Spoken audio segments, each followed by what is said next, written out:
I would like to put out a quick trigger warning for these couple of chapters.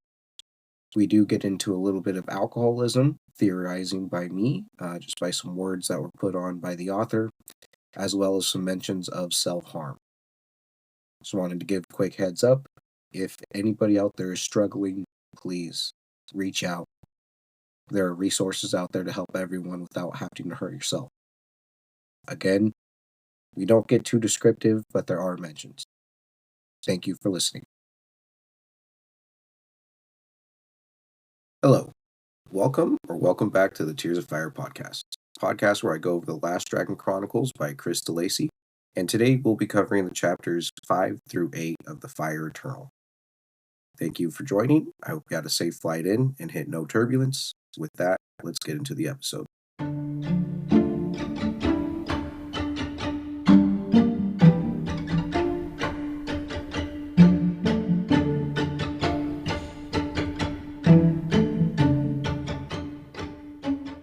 Last week, we left off jumping around perspectives between the wayward Crescent people and the bears up in the Arctic. Today, we start off with Chapter 5, The Healing Touch. This chapter is all about the shop that Xana has been setting up. We take a time jump back. Seems like Lexi, David and Xana's daughter, is about 2 years old. She's stumbling about her words, can't really put together full sentences quite yet. But she's asking Liz permission to set up the shop because obviously she'll need help with childcare. Liz gives her blessing with that and says that she's happy for Xana to start this new journey. Xana said that she's been seeing this shop advertised for quite a while. Liz is asking her questions on what she wants to do for the shop and what she wants to sell. Lucy is eavesdropping as she's doing homework on the table, not really trying to pay attention and just being an angsty teen. Xana says that she wants to call it the Healing Touch and sell everything that has to do with therapeutic aromas, therapeutic tinctures made by Gretel the dragon. And it does get a little awkward while Xana's trying to ask Liz about this. She wants permission because she knows that she can't be too up in the public's eye with dragon magic. And Liz keeps that at the forefront. She says as long as she's not bringing too much attention to everyone. Gwilana does get mentioned. And it sounds like this has been mentioned before to Lexi, or at least in front of Lexi, because she kind of pokes at her mom and is pulling her sleeve and asking, Mom, is Gwilana dragon? And it doesn't go quite that smoothly. In the book, she's misspelling it and mispronouncing it, saying Gwilana. It's kind of cute, but you can tell that it's a quite younger child. I wasn't sure myself if this was a time jump until later in the chapter when it gives us a fast forward. So then we get a break in the pages and a fast forward 3 years later when Xana's had quite a time to make the shop her own. When I got the first description of the shop, I didn't think there was too much to it, but when we get the description, it's 2 stories. There's a front room where she has a couple of shelves that were already installed from the previous owners. They were running a gift shop. In the back, they have a kitchen as well as a storage room, and then up on top, there's 2 extra rooms as well. So this is quite a spacious area, and I was just wondering what something like this would rent towards. Xana did say that she's got money coming in extra, all the royalties from David's books, both the Nut Beast and the White Fire book about the bears. So it's good to know that that money's going somewhere. It's being helped for his family. Was talking about with Darian and Lucy last week. I'm not sure if David knew he had a daughter, but with the letters that Xana's been writing to him on the anniversary of his death, I'm sure he would have, like I said with them as well, that would be the information he would want. It would be about his family and updates versus what Lucy thinks that Xana should be writing to him. That he would appreciate where this money is going to help both Xana and his daughter lead a better life. But from what I understand, Xana is still living with Liz, and that makes sense. She's got easy community and easy support system between Lucy, Arthur, and Liz all being able to be childcare and just a shoulder to lean on. But on a random day, there comes this random guy. His name is Tam Farrell. We don't get that right away, but he seems to be joking around, lighthearted and easygoing. He's talking about Amethyst and the Greek myth about her, saying that she was a beautiful young maiden and something tragic happened, and the god Dionysus cried a river of wine onto a stone and turning it purple. Therefore, the namesake of Amethyst. Xana gets a little kick out of this. She seems amused, and she's asking him and entertaining him what he's looking for. And he just says that he's in there for some kind of home remedies. He's having an issue with his neck because he spends a lot of time at the computer. He makes gestures with his hands, showing typing and moving a mouse, and says that he just gets a little stiff sometimes and he's looking for something to help him easy. So Xana tells him about zone therapy, and she's touching these pressure points on his hand to see where the pain's really coming through. But she tells him that she doesn't feel anything in his neck, more about his liver. I got a little note in here. I was wondering about that. Are we bringing up drinking and alcoholism in this? It's kind of crazy. And then in the next chapter too, we get another message that we'll talk about. But I think as we're growing, these books are starting to grow deeper in their messages. Which I mean, I think that's nice. As your target audience grows, I think your message and your stories should grow as well. So I commend Chris on this. Uh, I would like it to be a little bit more blunt. I think if we're going to bring up the message, period, just be straightforward about it. But the way that he's starting to subliminally make these texts and these messages come forth seems right. With that being said, Xana gets a little suspicious because this guy seems to know a lot. He's peeping around and he's just is asking for a quick fix. Xana tells him if he wants something over the counter that there's a drugstore just down the way. And he doesn't get too offended. He puts his hand to his chest and says that his pride's hurt a little bit. And he goes on. He notices the dragons inside of the case that she sells. And this just made me wonder if she's giving Liz a cut from this, or is Liz just being nice and giving her some sculptures to sell for her own profit? I would think that since they're living together, they would have some sort of business agreement as well. Whether that's a little bit off of Xana's rent, or maybe Liz just gets a smaller cut from the dragons. Who knows? But I would be interested to knowing the logistics. After some back and forth, Tam does shoot his shot. He asks Xana out. She seems a little taken aback by this. She reveals that she hasn't been out in quite a while since she's had her own kid. And she does bring this up. Tam does not seem to be affected by this. He just asks if it's an infant or maybe a toddler because she doesn't seem old enough uh, to have a kid that's too old. Xana gets a little on guard at this point and says no, that she's spoken for. And in my notes, I just have good because even though it's been 5 years for her in book time, it's been only a couple of weeks for us since we've spanned the two books, and I'm just not ready to let David go yet. We still don't know what happened to him other than him just going into the ice with Ingvar. But now we've seen Ingvar back, but no mention of David yet. So I'm still wanting to hold on to hope. I think that's a little unfair of me. We'll get into that into the next couple chapters as well. But you know what? Fuck Tam, bro. Fuck Tam. He's a good guy, but fuck Tam. So as Tam is taking notice of these dragons, he points at one in the back. Xana's starting to wrap him up. She says that he's $30 and his name is Gudrun. Tam has a good little word on play. I forget what exactly he said. But he's something along the lines of that was a good one, right? Laughing at his own joke.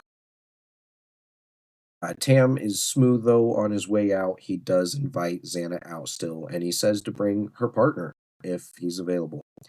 Just says that she must be a poetry person because he can look over on the wall, and I actually would like to read that. Let me go grab it. So Tam invites her out to poetry night after he sees something scribbled on her wall. And this is a nice bit of foreshadowing for the next books to come. So I'd like to read it straight from the book.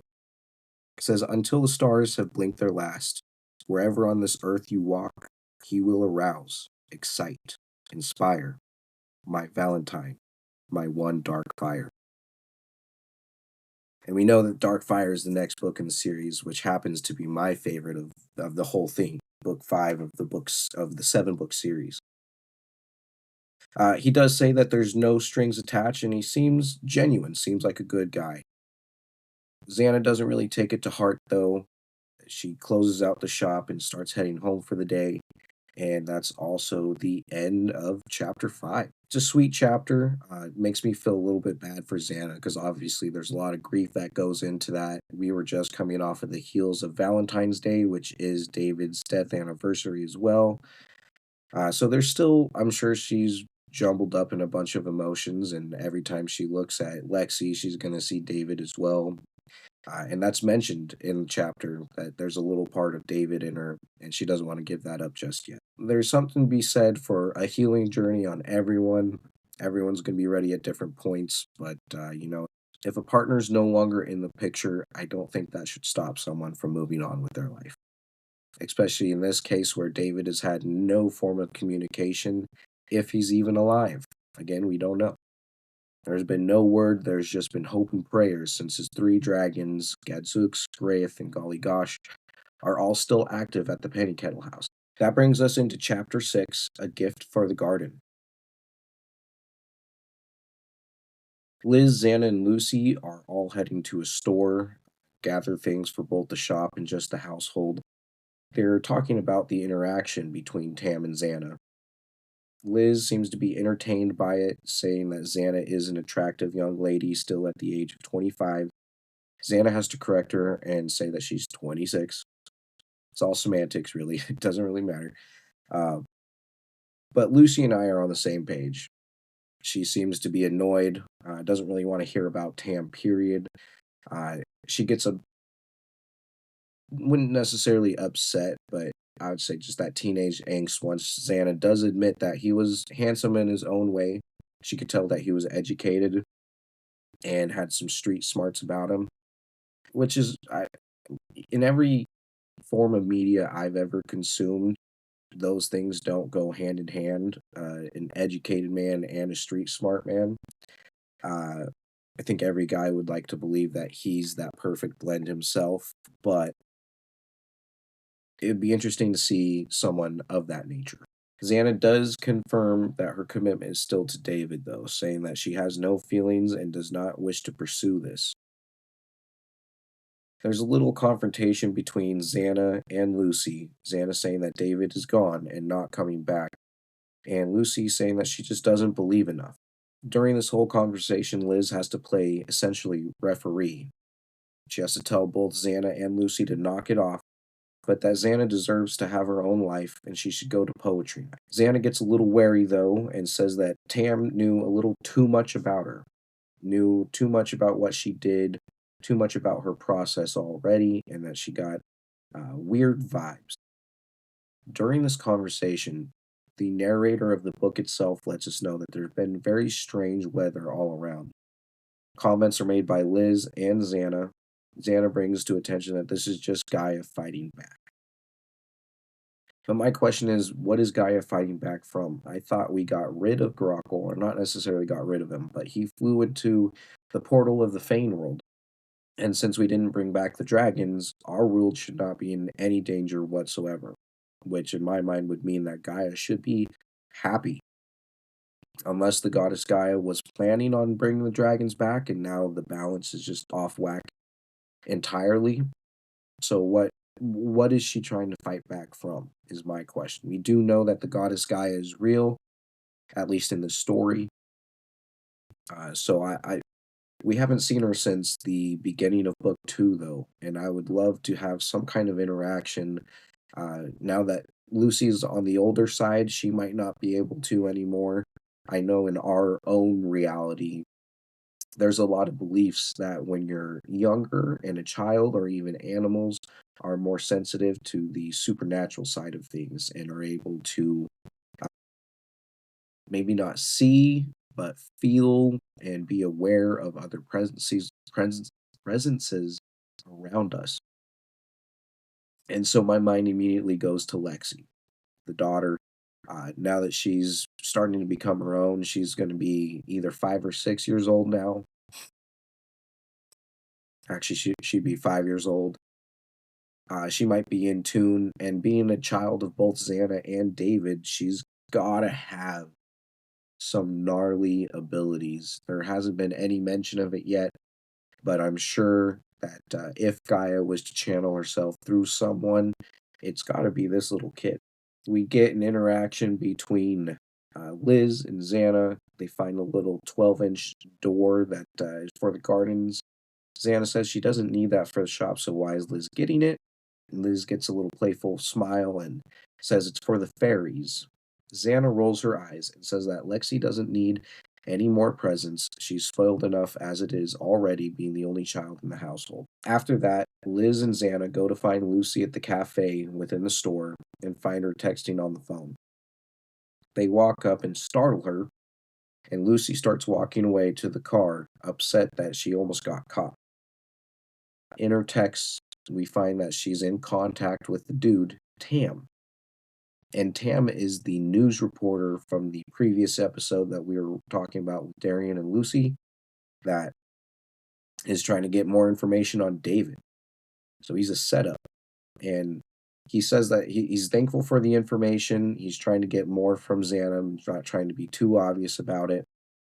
He asks about the marks on her arm, though, the three scars that was the mark of Amara that Gulana had left on Xana. And he asks if that's self harm or if something else happened. This is kind of what I meant earlier when I said that we'll get into some darker themes as well. Are we really going to bring up self harm in a book that's made for 12-year-olds? That's a pretty crazy notion to put into play. But with that being said, if you're struggling with anything, hurting yourself is not going to make anything better. You got to reach out to people, maybe express it through writing. There are other avenues to go through of getting out your feelings without having to make yourself bleed or create pain just to feel something. Reach out to those avenues, try something else out. There are people and resources to help you go along. With that being said, Lucy just does send a one-word text to him saying Omara. And we're left with that to be the end of the chapter.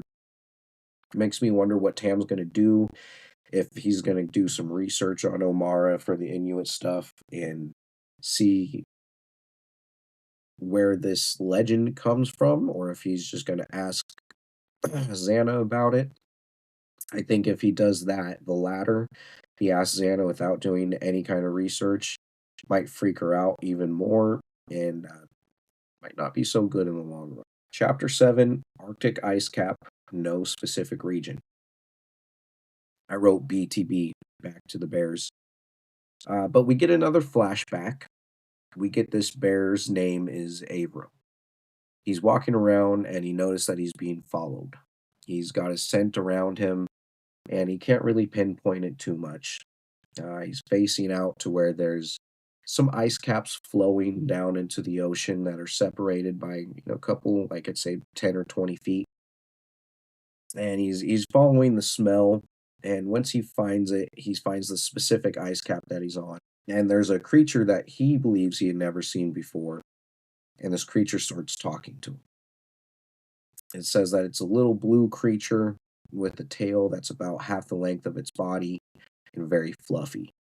So before it said it, I would just like to point out, I wrote down on my notes, it's a fox. It's an Arctic fox. Uh, you know, Hand clap for me for being able to point out something in a children's book. But you know what? I knew it. Anyway, we get on that the Arctic fox is trying to talk to him. It asks the bear, asks Avril if you know what I am. And Avril has a just a flash of memories, is what I would say. Something deep set within him. He's not sure if these are his memories or not, but he recalls it. and he's getting kind of hungry, so he's first trying to swat at this thing, and it's pretty nimble. It dodges, it goes behind a couple of little ice hills, is what you'd call them. Avril says it's nothing bigger than a bear, but enough to hide this fox. And as they're playing this little game of cat and mouse, trying to catch one another, the fox is still asking him questions. Do you know what I am? Avril finally answers and tells him, "You're a fox." The fox takes a second. Well, actually, Avril asks if it's a fox. The fox stops in one place and takes a second and just says, "Sometimes." Now, this makes me think if we're finally getting an interaction with Gaia, because the last time we've heard this kind of phrasing was with Gaia when she was the hedgehog, Gaia when she was turning Thorin and Guinevere into the polar bear and the maiden of the ice. But then we also got that wording with Bergstrom and Thorin himself when he became that shape shifting shaman.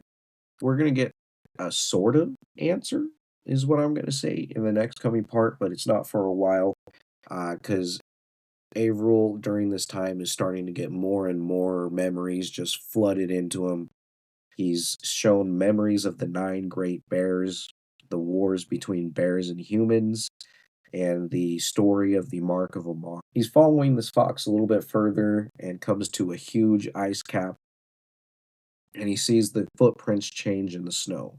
It's going from a small footprint into bigger paws and eventually into a polar bear.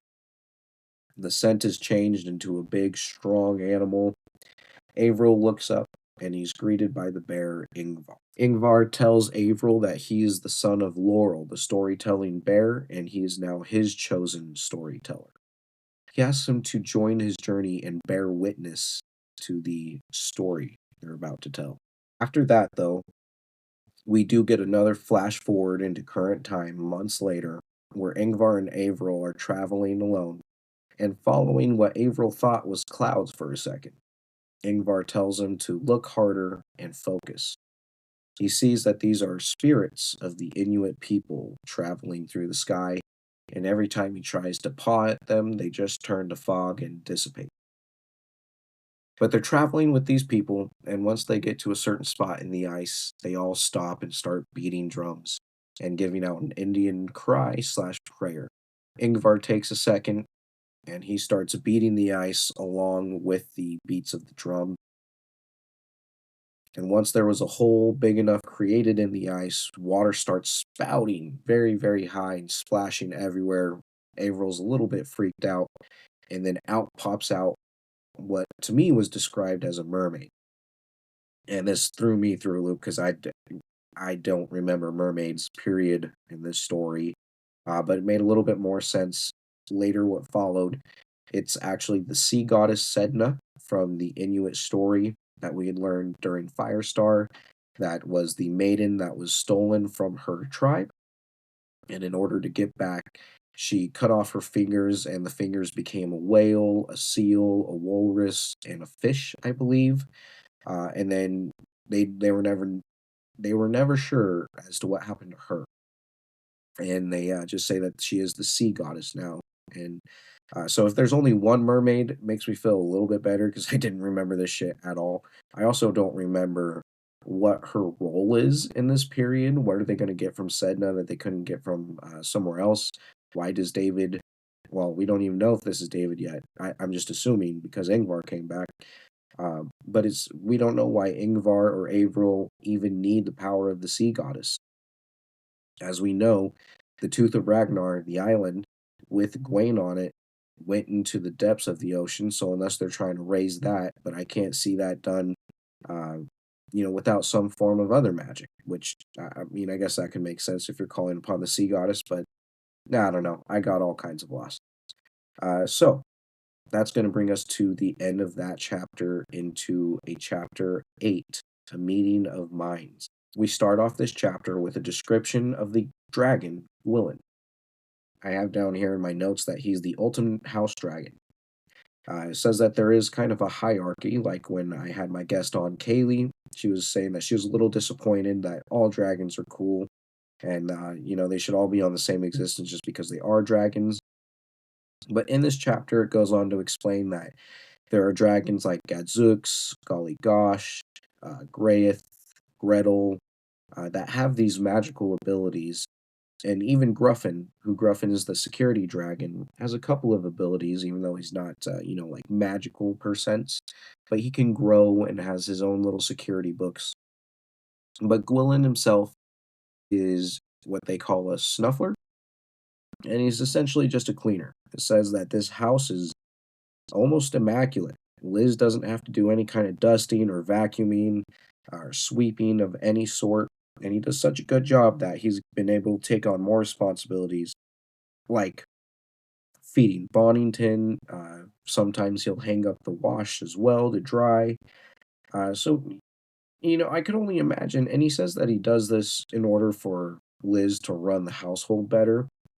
To me, I thought that was kind of running a household. In today's day and age, I feel like couples do that more together versus just the woman kind of thing. But hey, if you have a dragon that's willing to do 90% of the work, I could only imagine I could actually probably get some of the projects around the house done that I want instead of things that I have to do? Did make me feel a little bit bad though, because he feels a little bit lowly.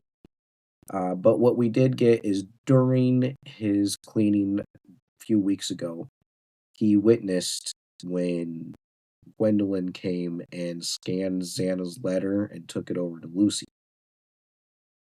He's been guilt-ridden for a couple of weeks now, and he's not sure whether he should tell anybody, because he's never seen Gwendolyn act like this, and he's not sure if anything bad's gonna come of it.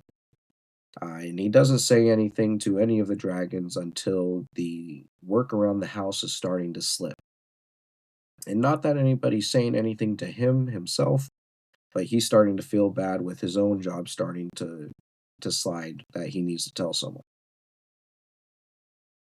He first thinks of telling Gretel, but is pretty intimidated, which is understanding. I mean, she spent years upon years with Guilana, and there's going to be that leftover, um, not evil energy, but just rudeness, I would say, or shortness or bluntness that they don't really express the pleasantries that the Penny Kettle's dragons do.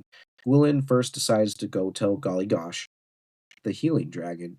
He's working on a couple things, but Golly takes a second to think, and he's not quite sure either. So then they go tell Graith. And Graith, he's the wishing dragon, and I say there's some good wordplay here, because Crystal Lacey is saying that Graith was a good choice because he had bravely gone or boldly gone where no other dragon has gone before, referring to his trip out into the universe, which if you're caught up on your history at all, those are also the words that they used in NASA when we took our first steps onto the moon. I just thought that was cool. I'm a bit of a history buff. So when you can catch things here and there, it's a nice little nod, tip of the hat. But anyway, Graith wasn't too sure either. So Gwilyn, Golly, and Graith all go to Gadzooks. And in this book, or in this chapter, it's said that Gadzooks is the most respected dragon. And I think that's awesome. That's cool because that's our guy, right? Like David's our main character, and Gadzooks is his main dragon. But Gadzooks is relatively young to the other dragons in the house, especially when there's the dragon Gwaine, who, was modeled after the last original dragon. The dragon Guinevere, which is Liz's dragon. Gwendolyn, who is Lucy's. Those all hold seniority, and I would think precedence over Gadzooks. I would think that Graith has more magical power or is connected to the universe more than Gadzooks.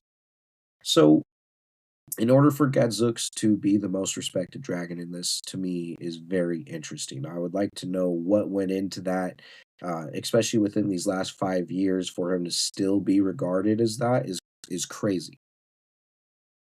Makes me happy though. As they're talking to Gadzooks, though, Groin, who was Bergstrom's dragon that can turn invisible, is present as well. They're all deliberating between the five of them. So then they go to Gretel. They decide that before they talk to anybody, before they talk to Liz, that Gretel deserves to know because if she catches wind of this beforehand or after the fact, I should say, she's not going to be a happy camper. As they're talking to Gretel, Gretel asks to see Gwendolyn, the dragon. She wants to question her and see what's going on. And at least to my surprise, Gwendolyn actually cooperates. She doesn't need to be coerced. She doesn't need the influence of a truth potion or anything, because she doesn't believe that Lucy meant any harm by this. She does say that Lucy didn't finish the letter, but she did send a email to a guy, and we don't get the email address in here, but it does say that it's from or it's to the Tam guy. During this conversation, it gets interrupted because the this conversation gets interrupted by the Penny Kettle Girls as well as Xana showing back up from the store. Lexi gets excited and is running outside because Liz is setting up the fairy door as well as the wind chimes that they bought. They can hear Liz saying, "Every time you hear the wind chimes, the fairies will be in the garden working." Liz and Xana are having a conversation outside that seems to be muffled, and all six dragons are staring outside of the window. Lucy's out there as well. She looks up and sees them and is a little suspicious, thinking that it's weird to see that her dragon, Gwendolyn, is with the rest of them. When, like, kind of like I was saying, the three oldest dragons usually have their own spots in the house and don't move unless, I would say, unless aggravated. Maybe they don't have to be aggravated. Maybe invoked would be a better word, unless they were invoked. Gretel kind of slaps the back of Gwendolyn and tells her to act normal and wave if she doesn't want to be found out. And so I can just picture this as a kind of a cartoon, when kids are doing something they're not supposed to be, and you act normal or just smile and wave, boys, smile and wave. So I thought that was kind of cute. But Gretel turns around to them after nobody's really paying attention and says that they need more info of this Tam guy. She looks at the other dragons and says, "Who can make themselves a good run?" Bringing us back to the first chapter. I thought Tam had already taken the dragon with him, but we did get that Xana was wrapping him up in a box, so maybe they had to ship out, which would be a weird interaction. Because if he did just take the dragon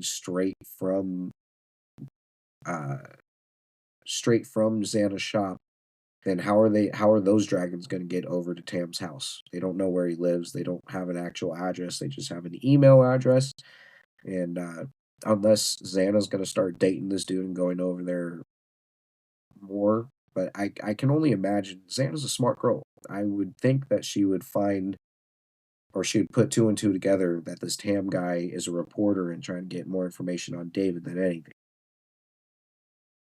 And now that we know that he's the reporter, the fact that he put "bring your partner" as well, dude, that's like, "Fuck you, Tam." Alright. Anyway, that brings us to the end of chapter 8. Uh, I I have no recollection of this. I do remember that books 2 and 3 were kind of slow going. Books 1 never really make books 1 book 1 never really made sense because it was about squirrels. But from here on out, 4, 5, and 6, the Fire Ascending is the one I have the least memory of because I had to wait the longest for that one to come out. I think that was like a 2-year wait, and by that point, I was in high school, and so I even after it was a 2-year wait for it to be published, I waited another year, possibly even 2 to actually read it. So I don't remember that one too much. But from here on out, I basically have no memory of these books. It'd be a fun journey to go on. I appreciate you guys being here with me. I would love to hear your thoughts and comments. You guys know the email address. It's the last DM. at gmail.com. Uh, so, yeah, if you guys have any recommendations for what the next series should be, or maybe a one off bonus episode you guys would like to hear about, I'd love to hear your comments. With that being said, have a good weekend. I'll see you next week. I hope you have a safe flight out and hit no turbulence.